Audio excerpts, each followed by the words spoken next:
The biggest problem with goal setting is when you are focused on the outcome attached to a timeline, because now you're creating a situation where you're not allowing time or randomness to work on your side. When I was 80 pounds overweight, I was so obsessed with the target of getting below 200. That was the goal. That was the future pace goal. If I could just get below 200.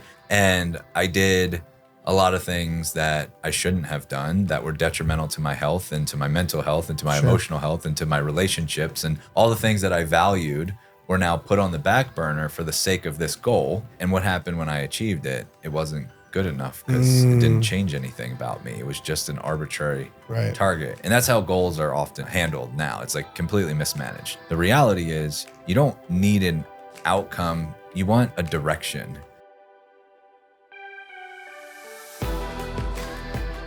Well, dude, thanks for doing this. I'm super stoked to have you back on the show. Yeah, so thanks for having me. Yeah, man, I appreciate it. I know it's a little bit different environment this time, but I'm just glad it's in person. I just think in-person episodes are so much better. It's always more fun that way. Yeah, totally. So what's been new in the life of Mike Millner since we've chatted last? On the podcast, I should say. Yeah, it's been a whirlwind, actually. Things on the, personal nutrition-wise, I'm finishing up a fat loss phase, which is news because I only do one per year. Okay. So I track macros and do a fat loss phase for about 8 weeks out of the year. So I'm finishing that up. I'm on a break now. Obviously, we're in Vegas. I'm not tracking. I'm not dieting. But I'll come back. I'll have like another week and then I'm done, which is nice because that means 44 weeks out of the year I don't have to diet. I don't have to track macros. Then life is moving pretty quickly. I'm about to turn 40 in July. Wow. And my stepdaughter is now driving, which is crazy. Goodness. And I'm just kind of like business things are moving quickly. So there's a lot of moving parts right now. Yeah, for sure. Does it, cause you look awesome. So is it weird? Like turning 40? Like, does that mess with your head? Like when I turn 30, I'm like, fuck. Like, you know what I mean? Does it bother you at all? Or you know what's funny is I had the exact same reaction to turning 30. It was really difficult for me. I was like, oh my God, what's happening? I was like depressed on my 30th birthday. Same. Legitimate. I can remember exactly where I was. I can tell you like everything that was around me and just how hard it hit me. 40, I feel very different. Really? It's like a very peaceful, I feel good. I have a lot of good things that are happening in my life. I'm not at all afraid of turning 40. I'm still doing all the things that I want to do. I'm still playing tennis. I'm still, lifting and enjoying life and traveling. And I feel better now than I ever have. So it doesn't bother me at all. That's awesome. Well, I hope when I turn 40, that's the case. Cause I felt like, and I know this is not a good outlook, but it's just what happened whenever I turned 30, it was like all the things like, oh, I should be here. I thought this is how things would be, that it was nothing but almost like regret looking backwards. But then I had to pull my head out of my ass, but yeah. So. Yeah, I think it's normal. I think sometimes, I think we get caught up in the 5-year plan, 10-year plan, setting targets and all of that stuff. And it's all just arbitrary. And I think sometimes we get so zeroed in on stuff that we want to achieve that we almost block out other inputs that could be beneficial. So it's like, I'm head down on this path, but really there's this other opportunity that's knocking. And now there's a balance there because you don't want to get distracted. Right. However, I think that there's the balance of being receptive to new information and knowing when to block it out and knowing when to listen to it. And but sometimes we can wake up one day and we look back. Like I look back at how late I got started in this industry and how late I got started just really in my own health and fitness journey. Seeing, my stepdaughter's 16, my stepson is 15. They were like obsessed with the gym. And I'm like, God, I wish I was that way at your age. Yeah. So there's definitely that, like you play the hindsight game. But ultimately it's just returning back to like what is and not what could have been. Sure. I get that. I've heard like, we always talk about comparisons as the thief of joy, but whenever that's stated, it's usually like your results to mine or this person's to that person's or mine to this person.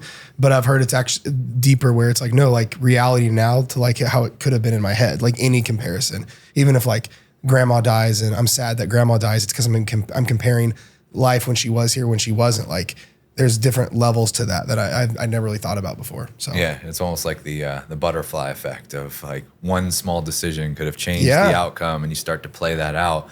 But ultimately, when you think about depression is really that past thinking. It's really thinking about what could have been or what, the regret, the what if I had done this differently? So you're very like past tense thinking, and then anxiety is very future based thinking.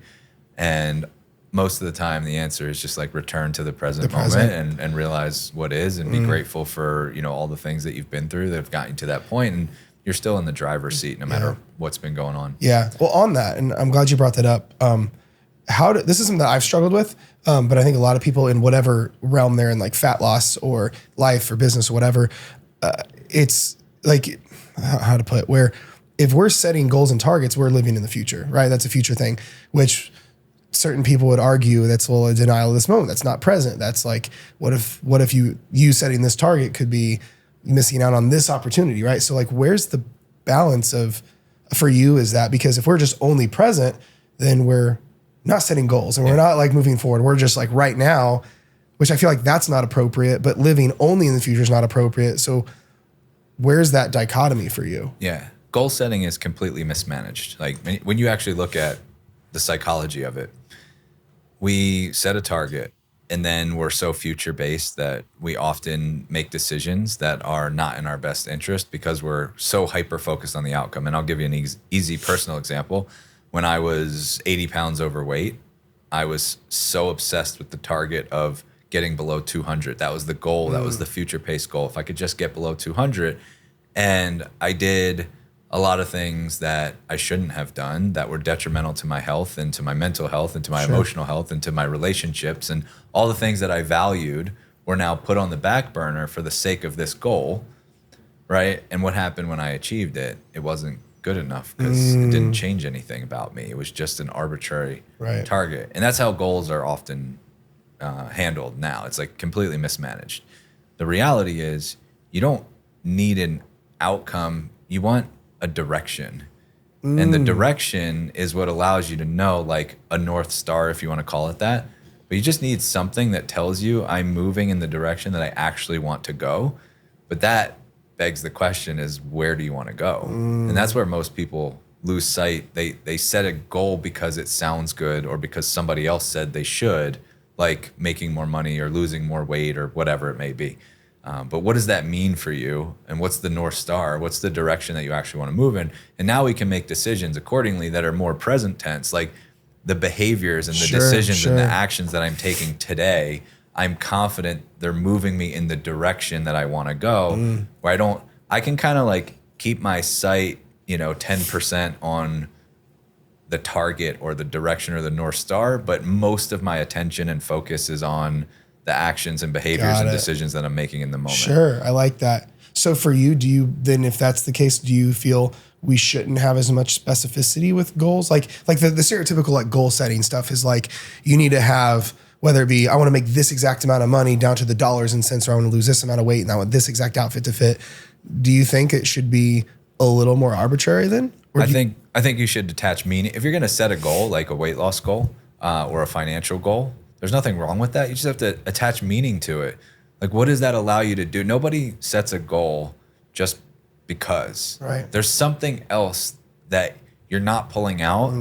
It's not just weight loss for the sake of weight loss. It's not just money for the sake of money. There's something else that allows you to do or be or become. And once you can attach that, now it's not about the exact number. It's about becoming that person or taking on that identity, or what does that allow you to do with your life, or the thing, it's money because I want to spend more time with my kids. Okay, well, do you need more money to spend more time with your kids, or can you have that right now? It's weight loss because I want to be healthy. Well, there's things that we can do right now that would make you healthier. And like when you attach meaning to it, all of a sudden that's where like the directionality component comes into play. So it's okay. The biggest problem with goal setting is when you are focused on the outcome attached to a timeline, because now you're creating a situation where you're not allowing time or randomness to work on your side. Like, I have to lose 20 pounds in 3 months. Okay, well now you have no margin of error. You basically, life can't get in the way ever. And you're condensing this timeline that's very arbitrary. So you're going to make decisions Right. that are probably not in your best interest Right. long term. So I think that's where goal setting Sure. goes astray. You said you saying that reminded me of it. You said this on our last episode where I think you said the two, you're going to have to correct me on it. It was, I think the two things that have always won the test of time. Undefeated opponents. Yeah. Talk about that. Yeah. So time and randomness have never lost. That's right. Right? Like undefeated. So profound. If you just think about it, like time has always passed. So why are we condensing it to a 3-month or any arbitrary deadline? Right. Well, if you have a client that's like, I really want to, I want to change my life. I want to improve my relationship with food. I want to look better, feel better, but I want you to do it in 6 months. You're like, okay, cool. Like there's a lot of progress we can make, but like why 6 months? It's so arbitrary. Right. The question back to that individual is, do you want this for life? Is this a forever pursuit? Because if it is, then the timeline is completely irrelevant. Right. And by placing a timeline on it, you are taking time as the opponent instead of on your side. Like time has never lost. It will always pass. And randomness has always won as well because random stuff always happens. Yep. We can curse, right? Yeah, fucking So random shit always happens. Yep. Like look at the past several years and you can look back at your life. Some random shit was major, like, 2020. Yep. Some random shit was probably minor, like, relative got sick or something happened in your family or a relationship issue or whatever, job issue. There's always random shit, always. So if I'm condensing my goal into this arbitrary standard and timeline, I'm leaving no room for randomness. Right. I'm leaving no room for time to do its thing. Why are we playing against two opponents that have never lost? Let's make friends with them and say, I'm playing this infinite game where I want you to help me transform my life, but I don't care how long it takes because I'm doing this forever. Sure. And it's, when random stuff happens, I'm still going to show up and communicate because I know that's part of the game. Yeah. And I'm just going to keep playing the game and it never ends. There's no finish line. And that's really how we're heading in the direction that the person wants to head, making sure that we've got the North Star, but we don't care about the arbitrary outcome and timeline. Right. I love that so much. And that kind of feeds into one of the things I was wanting to talk to you about is, especially like outside of like the fat lossy stuff, like you're such an expert in things like levels of business and persuasion and communication and psychology and all these things. And that's been a lot of our conversations. For you though, I got thinking about this when it comes to people though persuading themselves. Like when we think about persuasion and getting good things to happen with other people. Like if someone's like has a kid, like my brother who has a 3-year-old daughter, so my niece, he has to persuade her in order to get her to tie her fucking shoes, and things like that. But I see so many people like negotiating themselves out of what they need to be doing or things like that. But when it comes to self-leadership in persuading oneself, are there things from that psychological side that people can implement that can help them essentially persuade themselves with moving forward with this stuff? Yeah. So the biggest thing is there is a level of autonomy that's like a human desire. We all want that level of autonomy to be able to make our own decisions and pave our own path. And oftentimes we like seek out permission to do those things. And I think understanding that the person that you want to become, so it's like bringing it back to the identity and the underlying meaning. And, the thing about all of this is it's really simple, but it's also nuanced and difficult because we have all of these crazy thoughts in our brain that we believe are true. And we have all these stories that we tell ourselves that we believe are true. So at the core, it's pretty straightforward. It's why is this important to, it's like the same thing if you were to ask somebody, why do you show up to work on time? Why do you pay your mortgage? Why do you pick up your kids from school? It's like, because those things are really meaningful. Some bad shit's going to happen if I don't. And that's one of the things where if you think about the kid analogy or like, talking about, I need to get this child to tie their shoes. If it's, tie your shoes. No. Okay. I really need you to tie your shoes. No. If you don't tie your shoes, I'm going to take away your phone or your whatever. No TV tonight. Okay, I'm going to tie my shoes.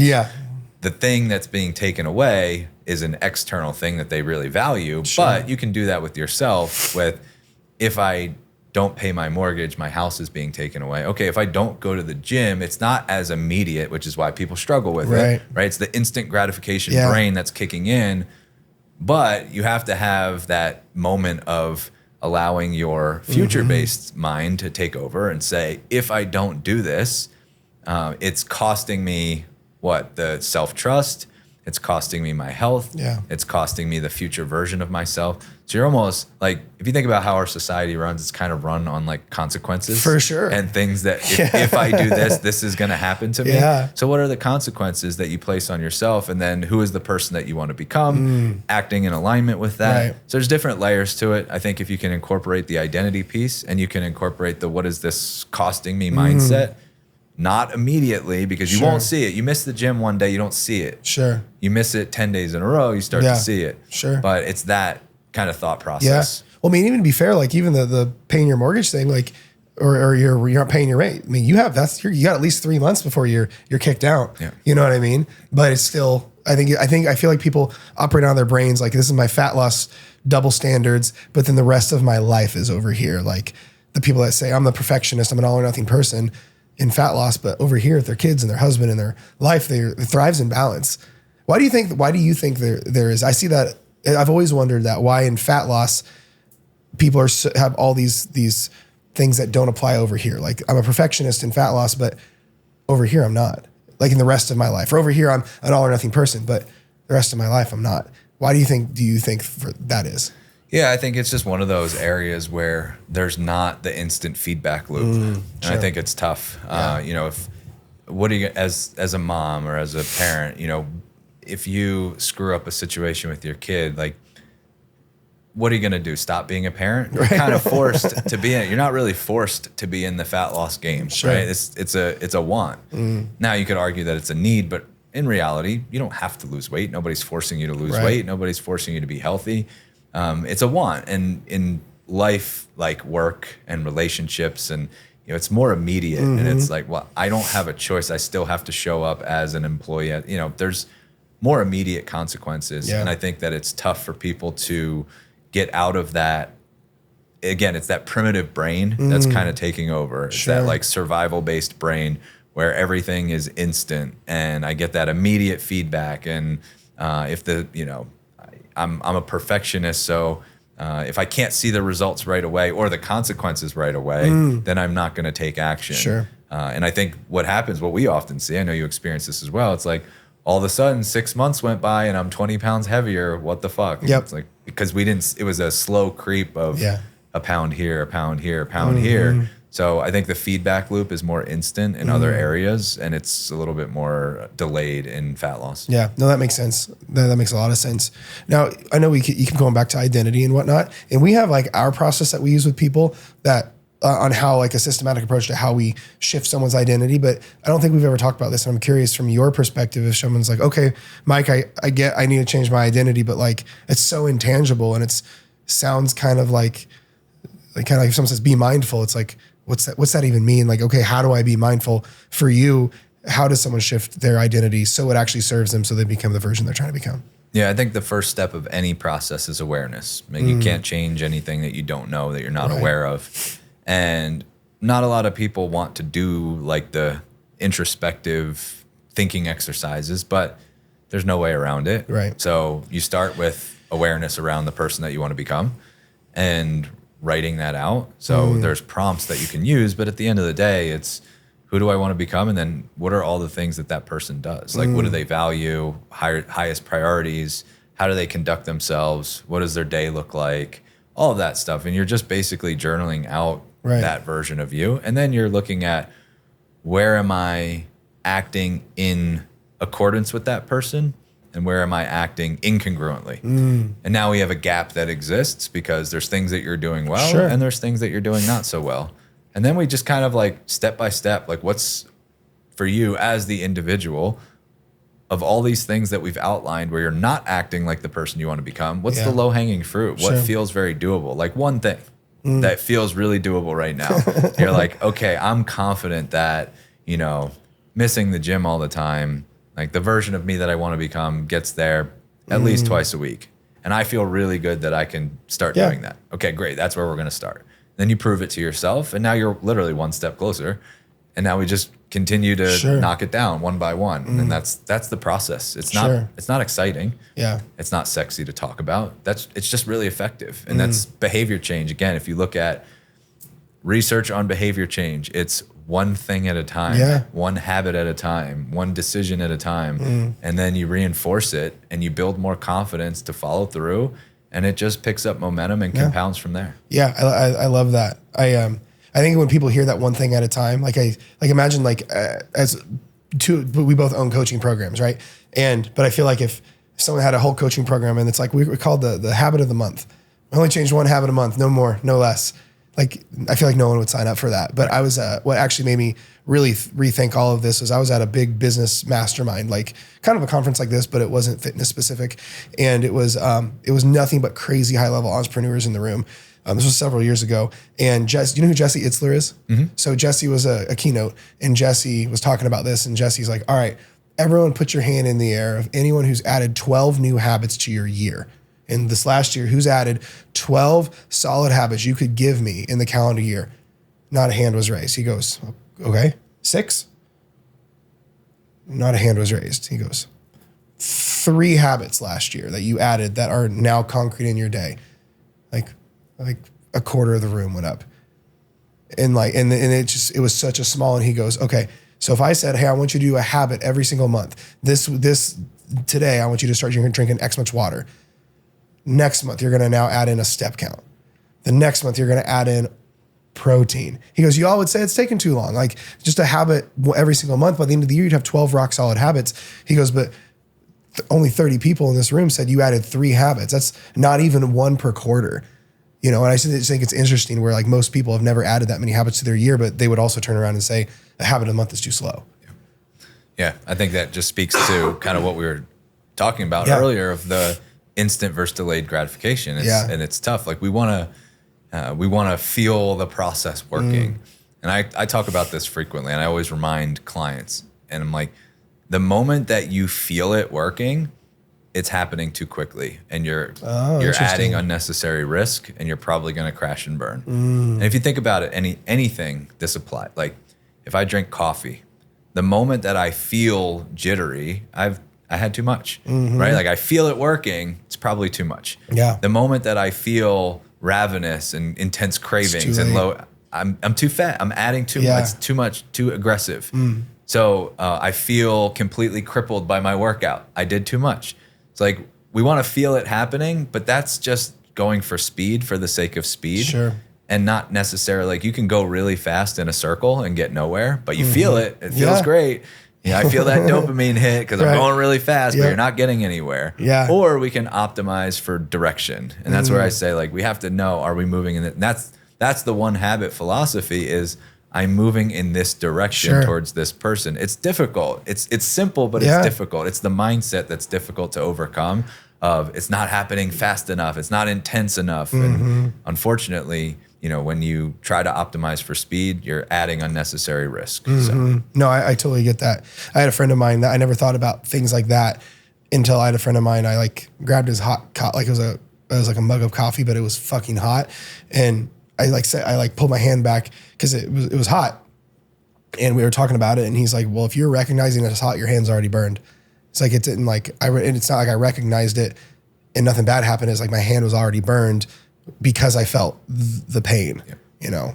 But yeah, it's like if you have to get driving's another example I'll use. Like you have to get somewhere, and you're like, "Well, I'm going to get there as fast as I can." Okay, so if you're going to get there as fast as you can, that means you're going to speed and you're going to probably run some red lights. And so now you're risking a ticket, you're risking an accident, you're taking all this unnecessary risk. That means you might not ever get there at all. Like you get into a crash, you're not getting there at all. But if you have, again, with something like health and fitness and fat loss, you don't have a deadline. So you could just go the speed limit. Yeah. Like we could just go in the right direction and you'll get there. And we'll get there. So we don't have to optimize for speed. We can just make sure you're heading in the right direction. Yeah. One of the things that I've been seeing a lot lately along these lines is for a lot of people that I see struggling, it's almost like there's this underlying intention of once I make it, I'll stop. You know, it's like It's like I'll see someone in a big hurry and it's like, what are you going to do once you get there? You're in this massive hurry. But like once you get there, you got to keep doing the same shit. Like we don't get to quit brushing our teeth just because we don't have cavities.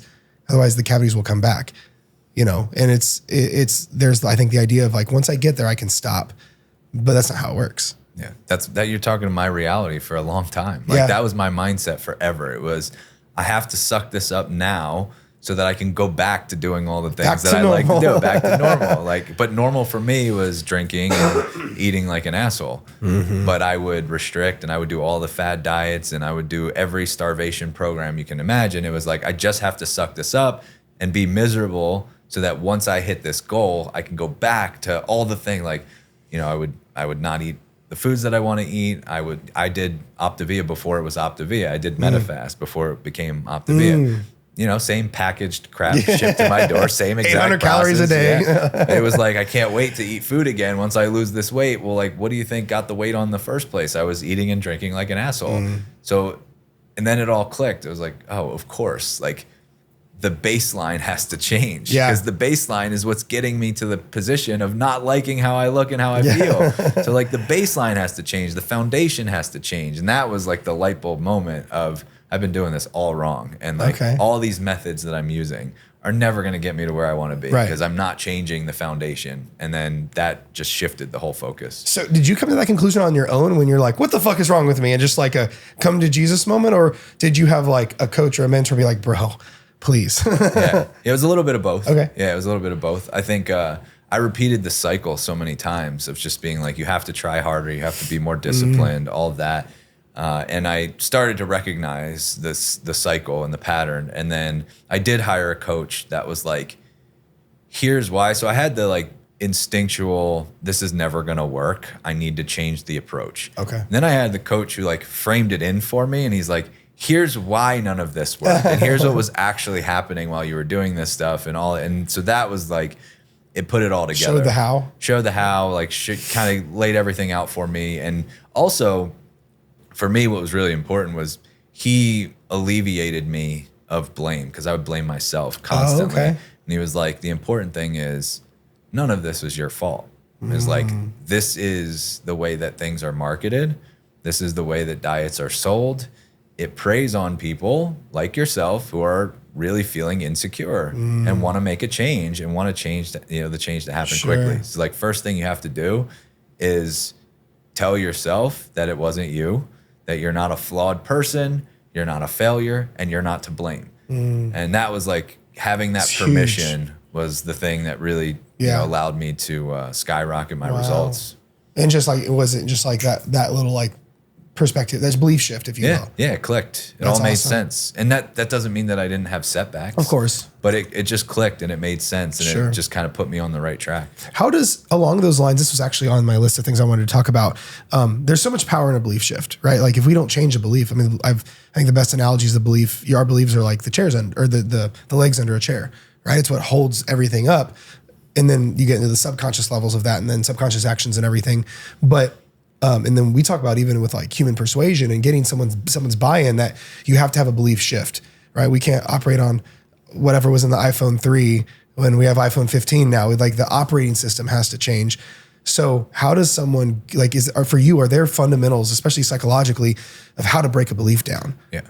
Yeah. So this is like we're getting into like the deep stuff that nobody talks about this, but it's everything. So the first thing to understand is at the base of the pyramid, you have your beliefs. And what do I mean by that? Every single thought that pops into your brain first gets filtered through your beliefs. It's the base of the pyramid. You cannot have a thought, conscious, subconscious, or unconscious. It literally does not matter. On every level of your brain, it goes through your beliefs first. That's the first filter. So when you're consciously thinking about something, it's already gone through your belief system. When you're subconsciously thinking about something, even in the background of your unconscious mind, that's kind of running on autopilot, still being filtered through your beliefs. Now the question is, what do I believe? And so a lot of people can't answer that. If you can, great. That's a really good place to start. Because there might be something that you say like, I believe I can't lose weight. That might be a fundamental belief. A lot of people hold that belief. And you'll start to confirm it I believe that I can't lose weight, so I'm going to place external blame. Sure. I'm going to find ways to self-sabotage. I'm always starting over. All of these different things will just verify that belief. So if you know that, great. Now we can change it. Right.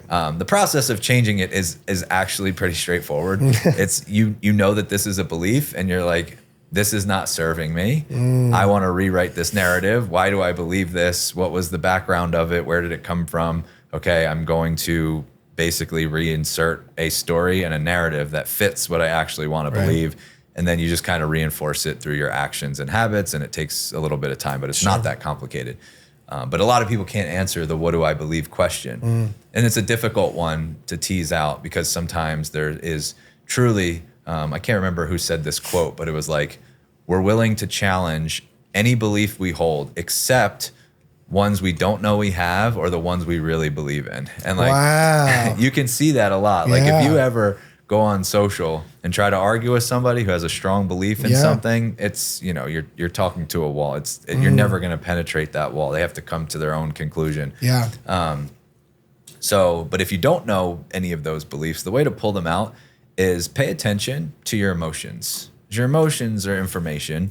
And an example in the fitness world would be, I'm at the gym and I see like some dude who's like super jacked and shredded. And I'm like, oh my God.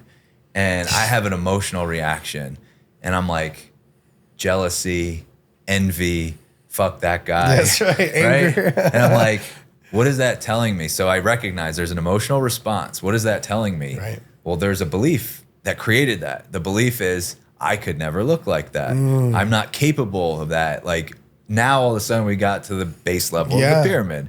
So anytime you're triggered by something, anytime you have an emotional reaction to something, there's information there. Yeah. Who like it's the person who can sit and reflect on it and So say, powerful. what is the belief underneath of that created the emotional reaction? Now I have awareness around the belief.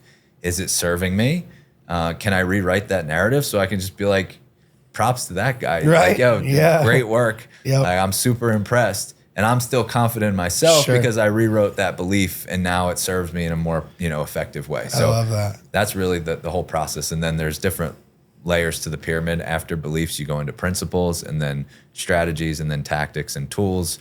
Most people focus on tactics and tools. Of course, it's sexy. It's exciting. It's like the person who comes to you and they're like, what tracking app should I use? Oh, like that's the tool. Yeah. Right? Like we haven't even started at the base of the pyramid. Yep. You're already up here.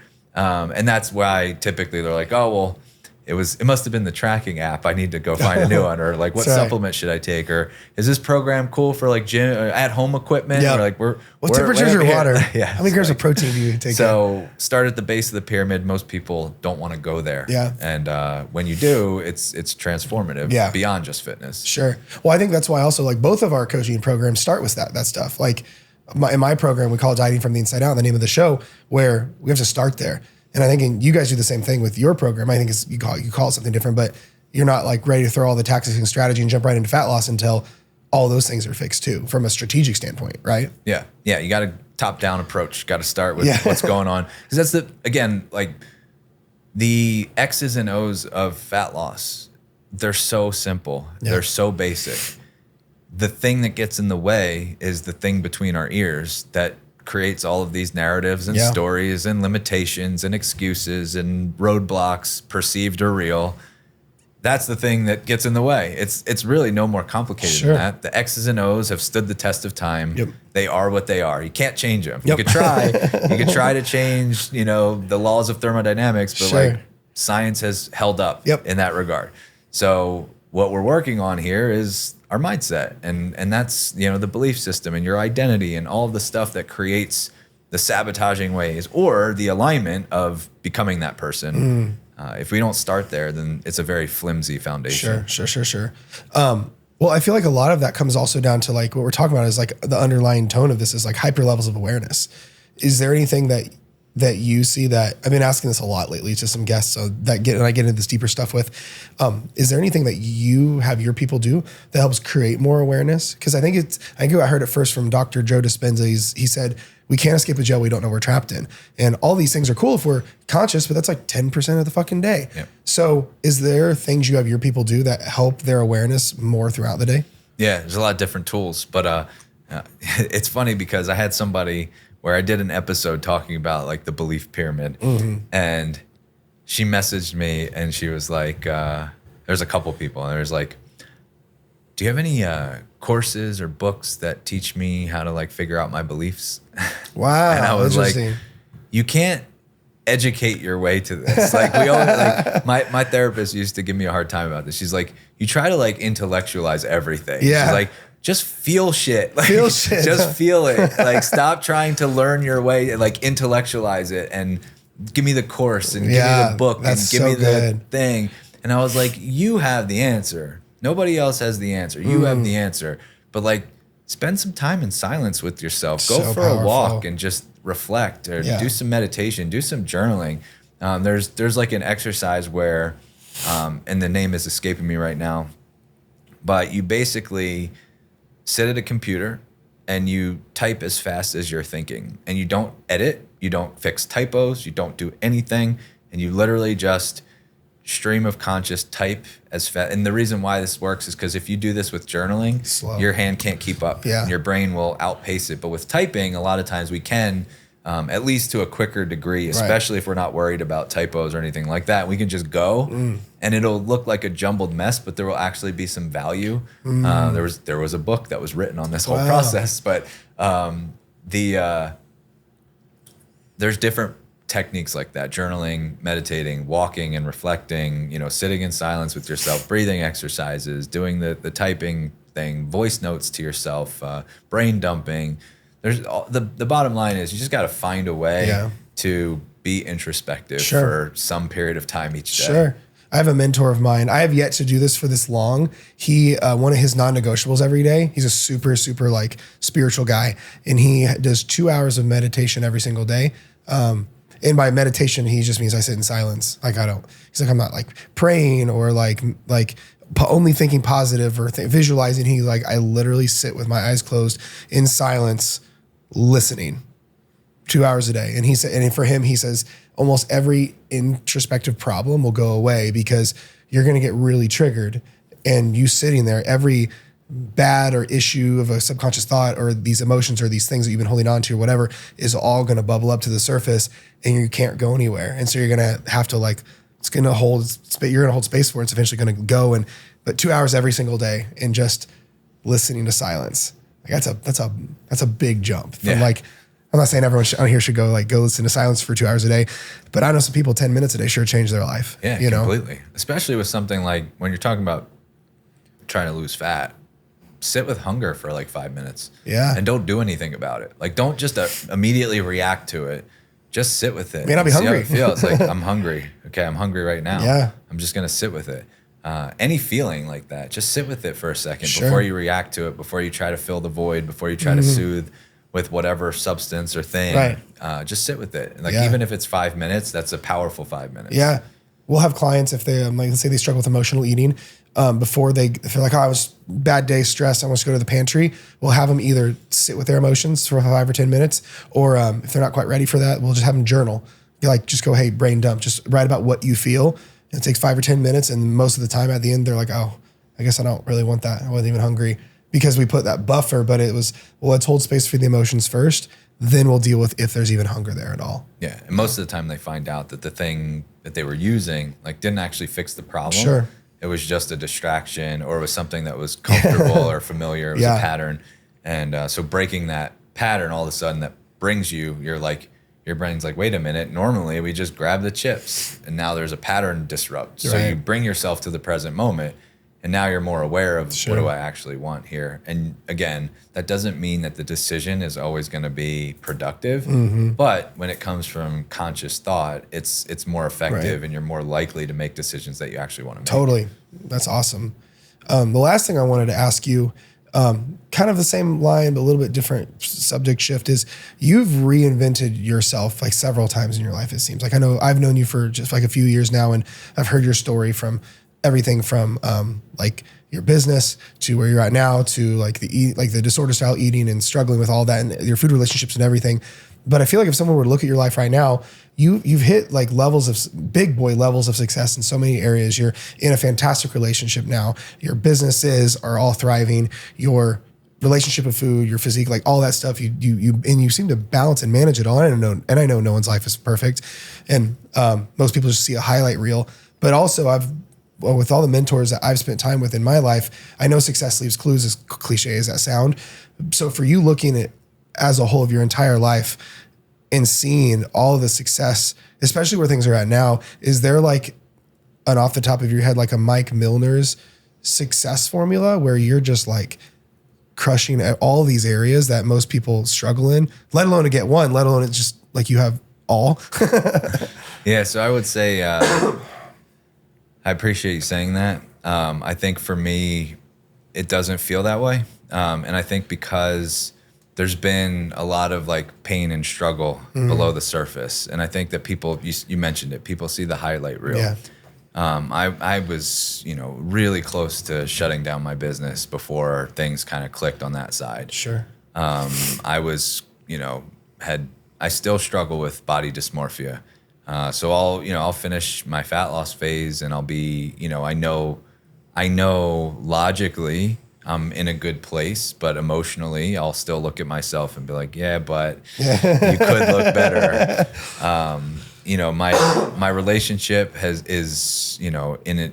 My wife is incredible. I think she's literally superhuman. We met the other day. Yeah, she's incredible person.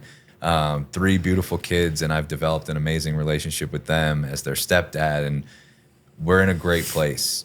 It's been a challenge. Like, I had to learn that dynamic of being a step parent. I had to develop the relationship. There was a lot of complications. There's a lot of stuff that we've had to grow through together and just keep showing up for each other. It's been a lot of pain and a lot of struggle and a lot of things that people don't see. And I think that's why I struggle to label it as success, because I think it's a process. And it's hard for me to say success to me is like, I feel like, oh, I've made it, and I don't feel like I've made it in any area. I feel like I'm still working in every area. Okay. So I think that's, if I had to give the piece of advice, it's that. It's just continue to work the process. Like the process is the shortcut.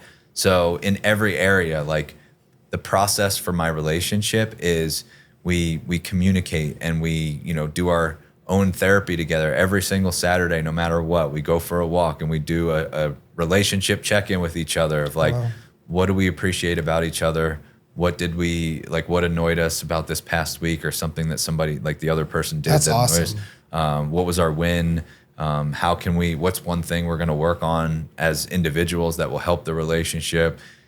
We just have these prompts that we go through. That's the process. Like, again, there's no outcome. Sure. But when you stack up, weeks and weeks and weeks and years of doing that exercise every single Saturday, there's a compounding effect of the relationship moving forward and growing. It's the same thing with fitness. It's like these little daily deposits that I'm making, the process of, I'm getting my steps in every day. I'm getting to the gym 3 times a week. I'm playing tennis twice a week. I'm getting, my water in and all that stuff. And it's those little daily deposits. And so the thing is, keep being resilient and just put everything into the process, because the process is the shortcut. That's amazing. I was just talking, like right before we spoke, or the last interview was with Joe. And that was one of his big things in our discussion, is just how much the journey is in the process is the magic. One of my favorite artists, I don't know what kind of music you listen to. You know who Russ is? Russ, he's a hip hop artist. He's like crazy trending hip hop artist, but he's a great hip hop artist, but he thinks like this, and a lot of his music is about like this deeper level stuff, and it's really cool. But one of his last albums, his entire thing, everything was like the journey is everything. It's like, it's where you're spending the most amount of time. It's where you're going to be changed the most. It's what's going to serve you the most. It's what's going to challenge you the most. And he's got a line in one of his songs is, "I'm not lost, I'm on an adventure. I'm just on a quest for my treasure." And where there's this like tone of curiosity, and everything is about the process and the journey, because that's where, as corny as it sounds, it's where everything's at. Yeah. So yeah, I completely agree. I love it.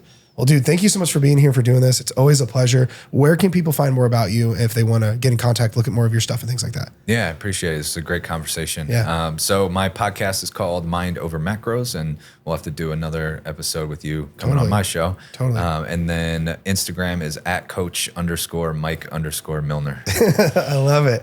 Good stuff, man. Well, I appreciate it. Thank you guys for tuning in. We will talk to you next time.